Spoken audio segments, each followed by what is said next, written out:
Salam gila bola. Inilah kisah mistis saat Zambia menjadi juara Piala Afrika 2012, saat tim yang tidak diunggulkan terpengaruh oleh arwah para pendahulu mereka yang kecelakaan di dekat lokasi kompetisi dan berhasil menjuarai turnamen paling bergengsi di benua hitam tersebut. Aneh memang, tapi itulah kenyataannya. Sebelum kita mulai, bagi Anda yang belum subscribe, segera klik tombolnya agar kami bahagia. Mari kita mulai. Setiap bangsa yang berjuang di turnamen sepak bola dunia pasti akan datang dengan penuh percaya diri, siap berjuang dan berjibaku demi membela bendera negaranya. Tapi itu tidak cukup bagi Zambia. Mereka justru datang seperti menjemput panggilan takdir, dibalut dengan misi sejarah dan sinyal mistis yang sulit diukur dengan logika. Antara nasionalisme, semangat juang, doa dan harapan, hingga Dewi Fortuna berpihak pada Zambia saat itu.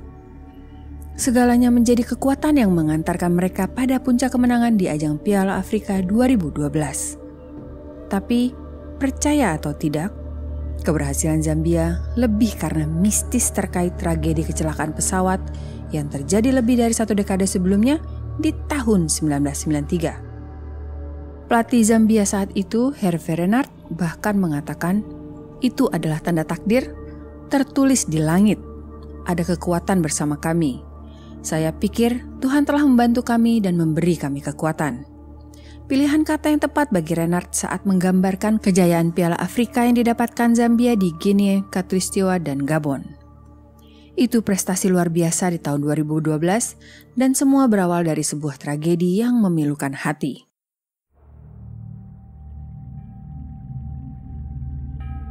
Tragedi 1993. Pada 27 April 1993, sebuah pesawat yang membawa anggota skuad Zambia ke kualifikasi Piala Dunia 1994 melawan Senegal di Dakar jatuh ke Samudra Atlantik tak lama setelah berhenti mengisi bahan bakar di Libreville, Gabon. Insiden itu menewaskan 18 pemain.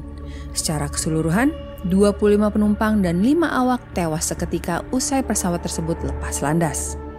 Entah kebetulan atau tidak, final Piala Afrika 2012 berlangsung di Libreville dan lokasi kecelakaan dengan stadion hanya berjarak beberapa kilometer saja.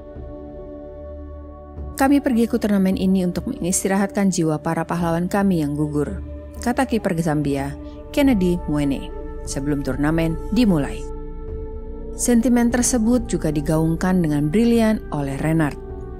Dia baru saja kembali untuk periode keduanya sebagai pelatih timnas Zambia dan ia berjanji untuk membawa kesuksesan. Untuk menghormati tim 1993, hanya mungkin bagi kami jika kami bisa mencapai final. Itu pasti akan memberi kami kekuatan yang luar biasa, ucap pelatih asal Prancis itu. Tapi, tampaknya dibutuhkan lebih dari sekedar tekad belaka dari pemain-pemain Zambia untuk meraih kemenangan yang bisa dibilang mustahil.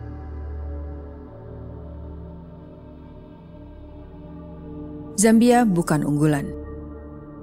Zambia finish di puncak grup C di babak kualifikasi. Mereka juga berada di peringkat 71 FIFA ketika kompetisi dimulai. Pemain-pemain mereka juga bukan pemain bintang yang tampil di klub-klub elit Eropa seperti para pemain Nigeria, Kamerun, atau Ghana. Di skuad Zambia kala itu hanya ada 3 pemain yang berlaga di sepak bola Asia dan 2 di Eropa, Rusia, dan Swiss. Sisanya, mereka bermain di dalam negeri maupun beberapa liga negara tetangga di Afrika. Ketika turnamen digelar, kepercayaan diri pemain Zambia meningkat ketika mereka berhasil mengalahkan tim favorit Senegal.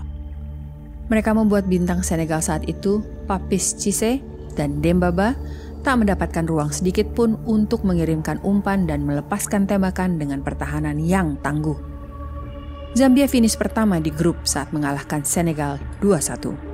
Kemudian, mereka berbagi gol 2-2 dengan Libya dan mengalahkan Guinea Khatulistiwa 1-0. Dan di babak perempat final, Zambia menyingkirkan Sudan 3-0 dan di semifinal mengalahkan Ghana 1-0. Di final, Zambia benar-benar mengalami apa yang disebut sebagai keajaiban sepak bola.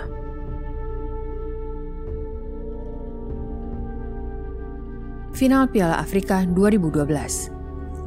melawan Pantai Gading yang dipenuhi bintang-bintang seperti Didier Drogba, Yaya Toure, atau Gervinho, mereka seperti kemasukan arwah pemain-pemain yang meninggal dalam tragedi 1993. Bayangkan saja, menghadapi Pantai Gading yang penuh bintang, Zambia mampu menahan imbang tanpa gol selama 90 menit plus 30 menit perpanjangan waktu. Pertandingan pun berlanjut ke drama adu penalti. Pada babak tos-tosan, inilah mistis itu benar-benar terasa. 5 penendang pertama masing-masing tim sukses. Begitu pula 2 penendang tambahan. Lalu, penendang ke-8 Zambia dan Pantai Gading sama-sama gagal. Dalam situasi seperti itu, penendang ke-8 menjadi penentu kemenangan. Dan Zambia sukses sementara Pantai Gading gagal. Skor akhir adu penalti 8-7 untuk kemenangan Zambia.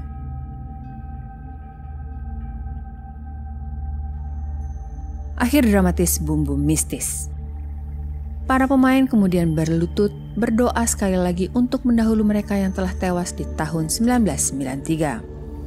Sebuah momen ikonik dari turnamen yang menunjukkan kematian korban tragedi 1993 tidak pernah hilang dari pikiran para pemain generasi 2012. Tragedi 1993 memainkan perannya.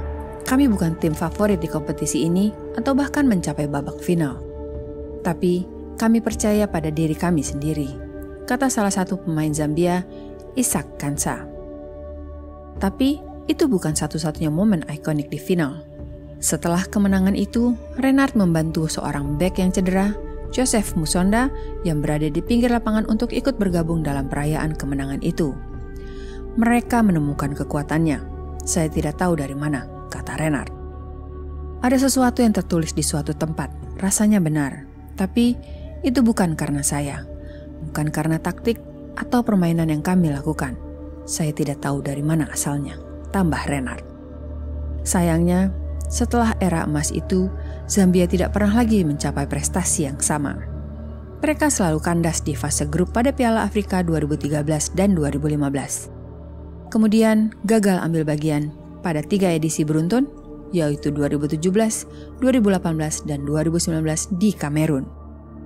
Tapi kisah kemenangan di tahun 2012 terus diceritakan hingga detik ini. Bagaimana menurutmu? Apakah kamu percaya dengan mistis-mistis begini? Atau mungkin Zambia beruntung saja?